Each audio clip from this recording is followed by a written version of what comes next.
Hello students, मैं S Chandrawat स्वागत करता हूं आप सभी का विनायक एजुकेशन ग्रुप के ऐप के ऊपर। प्यारे विद्यार्थियों, आपके सामने फिर से लेकर हाजिर हो चुका हूं 11th क्लास केमिस्ट्री और इसके अंदर अपन चर्चा कर रहे हैं लेसन 6 ऊष्मागतिकी थर्मोडायनेमिक्स के बारे में।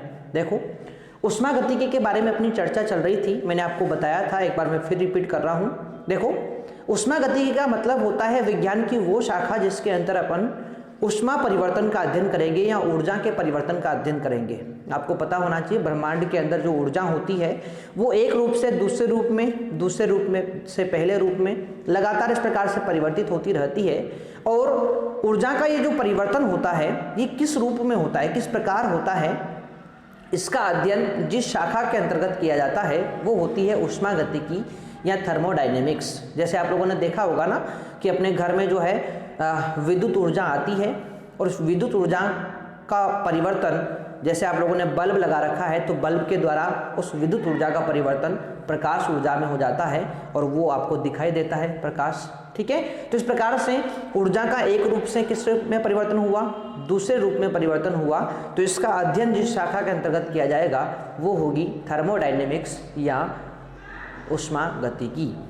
अब इसके अंदर कुछ शब्द अपन काम में लेते हैं। मैंने आप लोगों को 3 शब्द बताए थे। सबसे पहला तंत्र या निकाय, दूसरा है परिवेश और तीसरा है परिसीमा। तो मैंने आपको बताया था कि तंत्र वो भाग होता है ब्रह्मांड का जो ऊष्मागतिकी अध्ययन के लिए चुना जाता है, यानी जिस भाग के अंदर आप लोग ऊष्मागतिकी अध्ययन करेंगे वो होता है तंत्र या निकाय। दूसरा होता है आपका परिवेश। तो देखो, तंत्र या निकाय के अतिरिक्त बचा हुआ जो शेष भाग है ब्रह्मांड का वो क्या कहलाएगा, परिवेश कहलाएगा। तंत्र और दोनों को मिला दिया जाए तो ये क्या कहलाता है, ब्रह्मांड कहलाता है। इसके अलावा बात करते हैं अपन तो एक और वर्ड आता है परिसीमा। परिसीमा का मतलब होता है तंत्र और परिवेश को अलग करने वाली जो सीमा होती है उसे बोलेंगे अपन परिसीमा। जैसे बीकर की दीवार है ना, बीकर के अंदर तो आप लोग ऊष्मागतिकी अध्ययन कर रहे हैं तो वो तो है तंत्र, बाहर का जो वातावरण है वो है परिवेश और उनके बीच की दीवार यानी कि जो बीकर की दीवार है वो क्या हो जाएगी, परिसीमा हो जाएगी। ठीक है, तो इन 3 के बारे में चर्चा कर ली थी।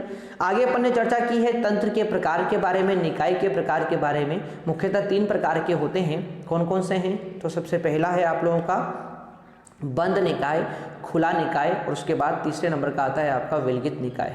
खुला निकाय मैंने आपको बताया था कि वह निकाय जो परिवेश के साथ ऊर्जा और द्रव्य दोनों का विनिमय करता है उसे खुला निकाय कहते हैं, जैसे खुले बीकर में रखा गर्म जल। ठीक है, इसके बाद सेकंड होता है आपका बंद निकाय। तो बंद निकाय परिवेश के साथ केवल ऊर्जा का विनिमय करता है, द्रव्य का विनिमय नहीं करता, तो उसे अपन बोलते हैं बंद निकाय, जैसे कि किसी बंद पात्र में भरा हुआ गर्म जल। थर्ड होता है विलगित निकाय। तो ऐसा निकाय जो परिवेश के साथ न तो ऊष्मा का विनिमय करेगा और न ही द्रव्य का विनिमय करेगा। जब दोनों का विनिमय नहीं होता तो वो होता है विलगित निकाय और इसमें आता है कौन, थर्मस फ्लास्क। ठीक है, तो ये चीज़ आपको यहाँ पर समझ में आनी चाहिए। अब बात करेंगे अपन एक और महत्वपूर्ण टॉपिक और वो है तंत्र या निकाय के गुण, यानी क्या क्या गुण इनके होते हैं, इनके बारे में चर्चा अपन यहाँ पर करेंगे। तो सुनो ध्यान से, तंत्र या निकाय के 2 प्रकार के गुण होते हैं। एक होते हैं मात्रात्मक गुण जिन्हें विस्तीर्ण गुण भी कहा जाता है, मात्रात्मक गुण या विस्तीर्ण गुण, और दूसरे होते हैं गहन गुणधर्म या मात्रा स्वतंत्र गुणधर्म। अब नाम से पता चल रहा है मात्रात्मक गुणधर्म का मतलब तंत्र के वे गुण जो तंत्र की मात्रा पर निर्भर करेंगे, तंत्र के अंदर पदार्थ की मात्रा पर निर्भर करेंगे वो तो हो जाएंगे मात्रात्मक गुण, और जो मात्रा पर निर्भर नहीं करेंगे वो हो जाएंगे मात्रा स्वतंत्र गुण। ठीक है, तो 2 प्रकार के होते हैं, ध्यान से आप लोग पढ़ेंगे यहाँ पर।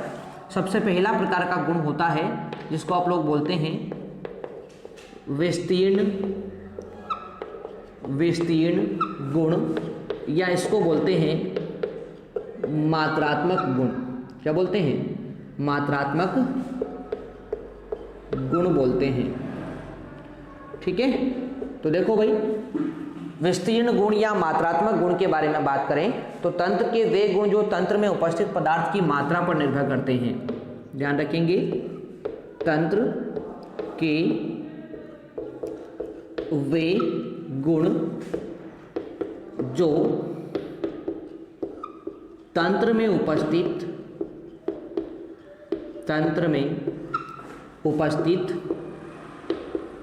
पदार्थ की मात्रा पर, तंत्र में उपस्थित पदार्थ की मात्रा पर निर्भर करते हैं, यानी कि ये तंत्र में उपस्थित पदार्थ की मात्रा पर निर्भर करते हैं, विस्तीर्ण गुण कहलाते हैं, विस्तीर्ण गुण कहलाते हैं। ठीक है भाई। अब बात आती है कि ऐसे गुण होते कौन कौन से हैं। तो देखो एग्जाम्पल के रूप में आप लोग देख सकते हैं, तंत्र का आयतन ले लो, ये भी मात्रा पर निर्भर करता है। तंत्र का द्रव्यमान ले लो, ये भी मात्रा पर निर्भर करता है। इसके अलावा बात करें तंत्र की एंट्रोपी है, ऊष्माधारिता है ना। इन सब के बारे में अपन पढ़ेंगे आगे विस्तार से। ठीक है, इन सभी शब्दों के बारे में पढ़ेंगे। तो एंट्रोपी है, ऊष्माधारिता है, ठीक है, आंतरिक ऊर्जा है, आंतरिक, ठीक है, ऊर्जा है,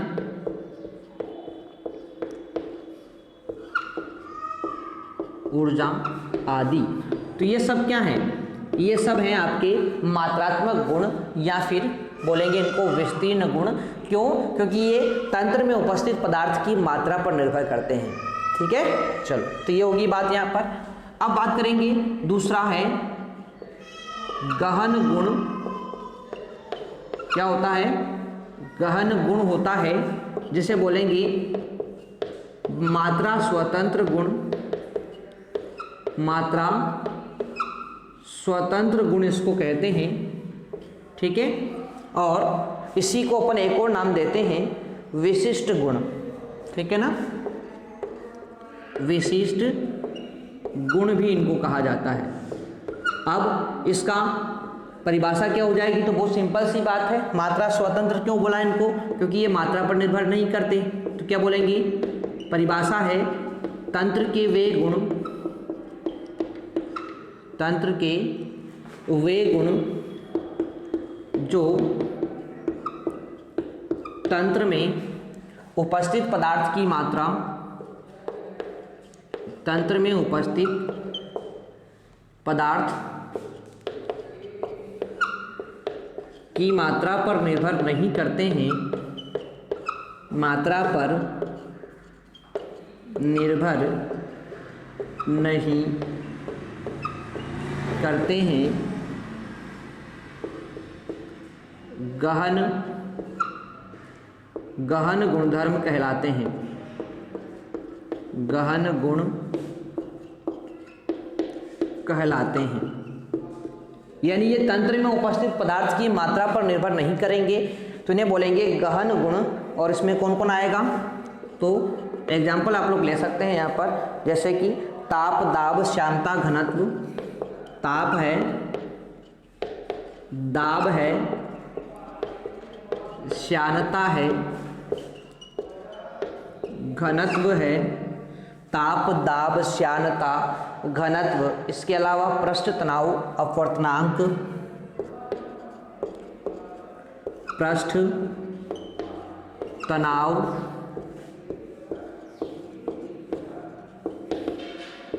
अपवर्तनांक। ठीक है, पृष्ठ तनाव है, अपवर्तनांक है, द्विध्रुव आघूर्ण है, द्विध्रुव आघूर्ण है आदि। तो ये गुण ऐसे हैं जो तंत्र में उपस्थित पदार्थ की मात्रा पर निर्भर नहीं करते। तो मुख्यतः दो प्रकार के हो गए तंत्र के गुण। कौन कौन से हैं? तो एक तो है विस्तीर्ण गुण और एक है गहन गुण। ठीक है ना, दो ही प्रकार के गुण पाए जाते हैं किसके अंदर? तंत्र के अंदर। तो ये आपको पता होना चाहिए। चलो आगे बात करते हैं और अगले टॉपिक के बारे में चर्चा करेंगे। तो देखो अगला टॉपिक अपना आता है और वो है प्रक्रम। ठीक है, तो अगला टॉपिक अपना आता है प्रक्रम। इसके बारे में चर्चा अपन यहाँ पर करेंगे। अब देखो बहुत सिंपल सी बात है। प्रक्रम का मतलब होता है वह प्रक्रिया जिसके द्वारा तंत्र एक अवस्था से दूसरी अवस्था में बदलेगा। ठीक है ना, वह प्रक्रिया जिसके द्वारा तंत्र एक अवस्था से दूसरी अवस्था में, जैसे कि जो जल है वो वाष्प में बदल गया, तो होगी ना। जल क्या थी, द्रव अवस्था, बदला वाष्प में मतलब गैस अवस्था में, तो ये क्या हो, ये हो गई आपकी अवस्था में परिवर्तन। तो जिस प्रक्रिया के माध्यम से अवस्था में परिवर्तन होता है, एक अवस्था से दूसरी अवस्था में बदलता है तंत्र, वो क्या कहलाती है, प्रक्रम कहलाती है। ठीक है, तो क्या लिखेंगे, वह प्रक्रिया जिसके द्वारा तंत्र, वह प्रक्रिया जिसके द्वारा तंत्र एक अवस्था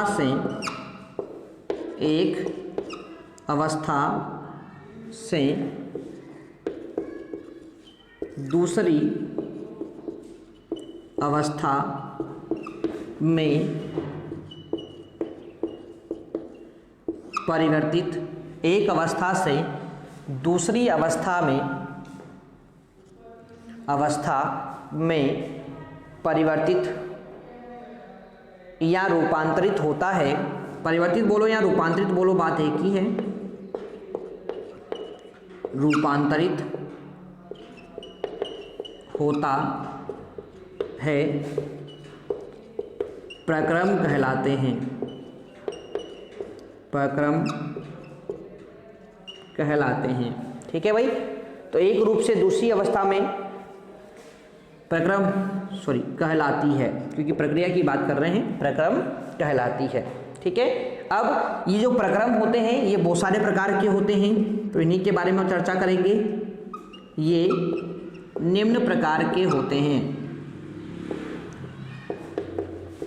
निम्न प्रकार के होते हैं। अब देखो भाई, प्रक्रम कौन कौन से प्रकार के होते हैं, तो एक एक करके देखते हैं। सबसे पहला है समतापी प्रक्रम। क्या है, समतापी प्रक्रम। अब देखो नाम से पता चल रहा है, यदि तंत्र का तापमान समान रहे तो उसे क्या बोलेंगे, समतापी प्रक्रम कहेंगे। यानी कि तंत्र जो हो ना, उसके तापमान में परिवर्तन ना हो, पहले जितना तापमान था बाद में भी वही तापमान रहे, तो ऐसे परिवर्तन को अपन क्या बोलते हैं, ऐसे प्रक्रम को क्या बोलते हैं, समतापी प्रक्रम कहते हैं। तापमान स्थिर होना चाहिए। ठीक है भाई, चलो तो देखते हैं। यदि तंत्र का ताप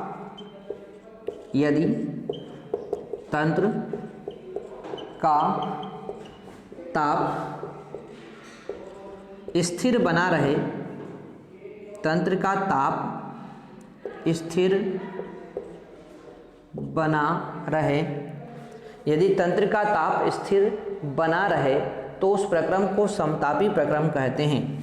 बना रहे तो उस प्रक्रम को समतापी प्रक्रम कहते हैं। क्या बोलते हैं, समतापी प्रक्रम कहते हैं। अब ये समतापी प्रक्रम में क्या होगा, सिंपल सी बात आप लोग बोल सकते हैं उसको इस प्रकार से कि dt बराबर 0 होगा। dt बराबर 0 का मतलब क्या हुआ, तापमान में परिवर्तन क्या होगा, 0 होगा। ये बात अपन को ध्यान रखनी है भाई, समतापी है ना, तापमान समान बना रहेगा, मतलब तापमान में परिवर्तन क्या आएगा, 0 आएगा। ये बात आप लोग ध्यान रखेंगे। तो ये था अपना समतापी प्रक्रम पहले प्रकार का। उसके बाद दूसरा प्रक्रम होता है रुद्धोष्म प्रक्रम। कौन सा होता है, रुद्धोष्म प्रक्रम होता है। इसके बारे में चर्चा कर लेते हैं। तो देखो, रुद्धोष्म प्रक्रम का मतलब होता है कि यदि तंत्र परिवेश के साथ ऊष्मा का विनिमय नहीं करे, सुनो ध्यान से, तंत्र परिवेश के साथ किसी भी अवस्था में ऊष्मा का विनिमय नहीं करे, यानी ना तो तंत्र परिवेश को ऊष्मा दे, ना तंत्र परिवेश से ऊष्मा ले, जब ये दोनों प्रक्रियाएं नहीं होना, तो ऐसे प्रक्रम को क्या बोलते हैं, रुद्धोष्म प्रक्रम कहते हैं। यानी कि यहाँ पर ऊष्मा का विनिमय नहीं होगा। ठीक है, तो ये चीज आप लोग ध्यान रखेंगे। तो क्या लिखेंगे, यदि तंत्र परिवेश के साथ ऊष्मा का विनिमय, यदि तंत्र परिवेश के साथ ऊष्मा का विनिमय, ऊष्मा का विनिमय नहीं करता है तो इसे रुद्धोष्म प्रक्रम कहते हैं। तो इसे रुद्धोष्म प्रक्रम कहते हैं। यानी यहाँ पर तंत्र की जो ऊष्मा परिवर्तन होगी ना, ऊष्मा परिवर्तन मतलब dq जो होगा वो शून्य होगा। यानी तंत्र निकाय जो होगा वो परिवेश को न तो ऊष्मा देगा न ऊष्मा लेगा। तो ऐसे प्रक्रम क्या कहलाते हैं? रुद्धोष्म प्रक्रम कहलाते हैं। तो देखो भाई, प्रक्रम दो प्रकार के, समतापी और रुद्धोष्म अपन पढ़ चुके हैं। और भी प्रक्रम होते हैं जिनके बारे में अपन चर्चा यहाँ पर करेंगे।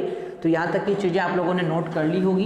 अब बात करते हैं आगे कि और कौन कौन से प्रक्रम यहाँ पर होते हैं, उनके बारे में चर्चा कर लेते हैं। तो देखो, और प्रक्रमों के बारे में चर्चा करें तो दो प्रक्रम आप लोग और पढ़ेंगे, वो होते हैं उत्क्रमणीय और अनुत्क्रमणीय प्रक्रम। ठीक है ना? तो देखो भाई, तीसरे प्रकार का प्रक्रम है उत्क्रमणीय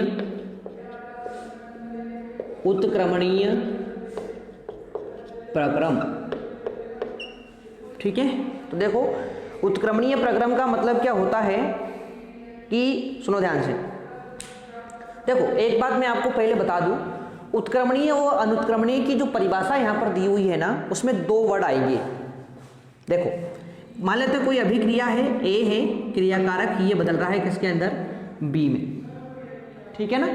ये यहाँ पर चेंज हो रहा है बी में। अब उत्क्रमणीय की बात कर रहे हैं अपन, तो बी जो होगा वो ए में भी बदलेगा, यानी ये अभिक्रिया दोनों दिशाओं में चलेगी। ठीक है? अब सुनो, ए जो क्रियाकारक है वो बदल रहा है उत्पाद में। ठीक है? यानी इस अभिक्रिया को आगे बढ़ाने के लिए जो बल काम करता है ना, वो होता है प्रेरक बल। क्या होता है? प्रेरक बल। यानी क्रियाकारक को उत्पाद में बदलने के लिए जिस बल की आवश्यकता होती है उसको बोलते हैं क्या? प्रेरक बल कहते हैं। ठीक है?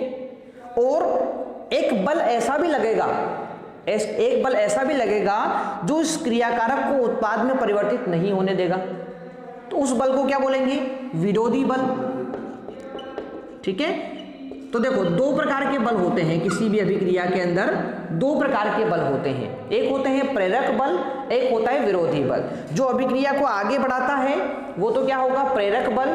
और जो इसको रोकने का काम करता है उसको बोलते हैं विरोधी बल। अब सुनो, उत्क्रमणीय यदि अभिक्रिया है ना, तो उसमें क्या होता है? प्रेरक बल और विरोधी बल, इन दोनों के मान में बहुत कम अंतर होता है। प्रेरक बल और विरोधी बल के मान में क्या होता है? बहुत कम अंतर होता है। इसीलिए अभिक्रिया इस दिशा में भी चलती है और अभिक्रिया इस दिशा में भी चली जाती है। ठीक है ना? क्या बोला मैंने? कि उत्क्रमणीय अभिक्रिया के अंदर प्रेरक बल और विरोधी बल के मान में बहुत कम अंतर होता है, और इसीलिए ये जो अभिक्रिया होती है ये इस दिशा में यानी कि आगे की तरफ भी चली जाती है, और ये पश्चिम दिशा में यानी कि इस दिशा में भी चली आती है। यानी दोनों दिशाओं में ये अभिक्रिया चलती है, इसीलिए इसको क्या बोलते हैं? उत्क्रमणीय प्रक्रम कहते हैं। और इसके बाद अगली अपन देखेंगे क्या? अनुत्क्रमणीय प्रक्रम। तो उसमें क्या होगा? उसमें सुनो ध्यान से, उसमें प्रेरक बल का मान ज्यादा होगा, यानी इस प्रेरक बल का मान विरोधी बल से क्या होगा? ज्यादा। अब ज्यादा होगा तो ये केवल एक ही दिशा में चलेगी, और जो एक ही दिशा में चलेगी वो क्या होती है? अनुत्क्रमणीय प्रक्रम होते हैं। ठीक है ना? तो ये मैंने आप लोगों को यहाँ पर बता दिया है, प्रेरक बल विरोधी बल क्या होते हैं। अब परिभाषा अपन लिख लेते हैं। तो उत्क्रमणीय प्रक्रम में क्या बोलेंगे? जब प्रेरक बल तथा विरोधी बल के मध्य, जब प्रेरक बल तथा विरोधी बल के मध्य बहुत कम अंतर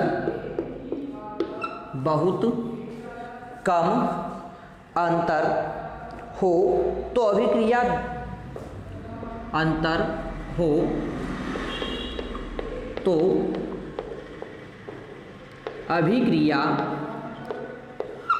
अभिक्रिया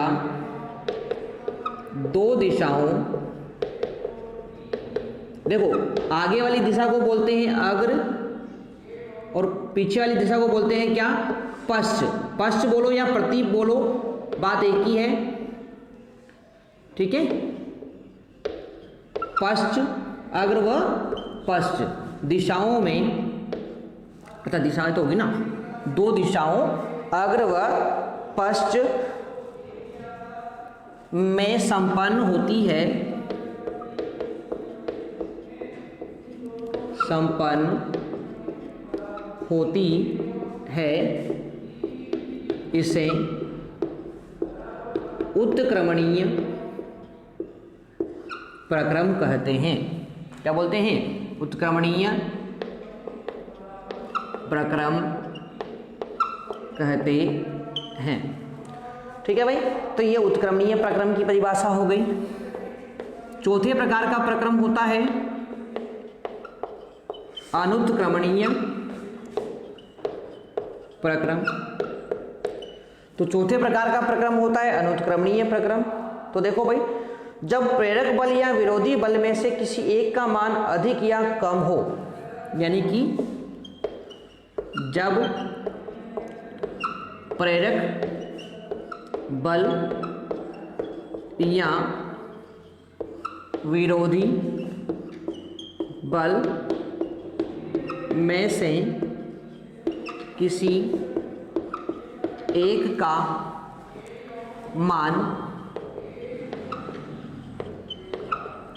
कम या अधिक हो तो अभिक्रिया